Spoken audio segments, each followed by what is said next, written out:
We take a closer look now at Cleveland Hopkins Airport, which is experiencing a rebound in passenger traffic and just added a direct flight to Seattle. But even with such positive signs, the airport is still facing financial pressure, including the high cost of replacing its jet bridges, the walkways that connect the terminal to the planes. Our Mark Namick investigates their condition and how they fit into the proposed $2 billion terminal reconstruction plan. With air travel soaring, Hopkins is on pace to see nearly 10 million passengers this year. That's near pre-pandemic levels.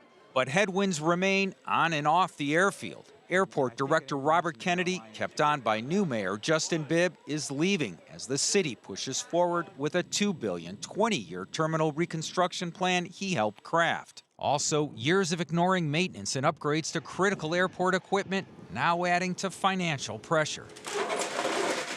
3 News has learned the airport needs to replace many of its jet bridges, the accordion-like walkways that connect the terminal to planes, some a decade or more past their recommended life cycle. We've been putting money in it, capital money that we get from the carriers, and to rehab them until we can replace.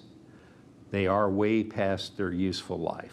A 2018 report obtained by 3 News found that 5 jet bridges previously owned by American Airlines were in bad shape and posed safety concerns because of, quote, improper use and a lack of maintenance. The report documented corrosion, damaged cables, leaks, worn wheels, loose handrails, and missing safety features. Well, let me start out by saying they will never be in service if they're unsafe. Safety, if we're not safe, we're not an airport. So we always make sure that they're safe. We have spent a lot of money repairing them. We took this over 5 years ago. The airport owns 25 jet bridges that are sometimes out of service, which could cause delays. Kennedy says some breakdowns can be traced to mishandling by airline employees or their contractors. The airport has installed cameras to watch the jet bridges to help prove the point. If that airline damages it, we send them a bill or tell them they can fix it. A new jet bridge costs more than $1 million installed. The airport is proposing to spend around $3 million a year to maintain or replace them. The money comes from fees airlines pay to use the airport.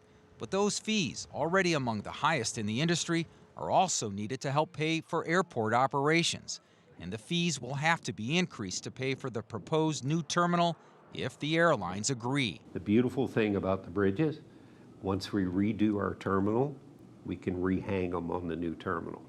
So it's not something that will be a lost cost. Kennedy says good management in increasing passenger traffic is allowing the airport to cut landing fees for the first time in decades, something he says will make it easier to get airlines to agree to new spending for a terminal. We have a facility that was designed, built, and opened when the propeller aircraft was the dominant aircraft in the air.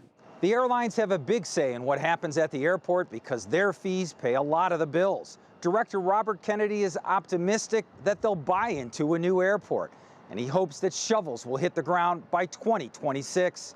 Reporting from Cleveland, I'm Mark Namick, 3 News.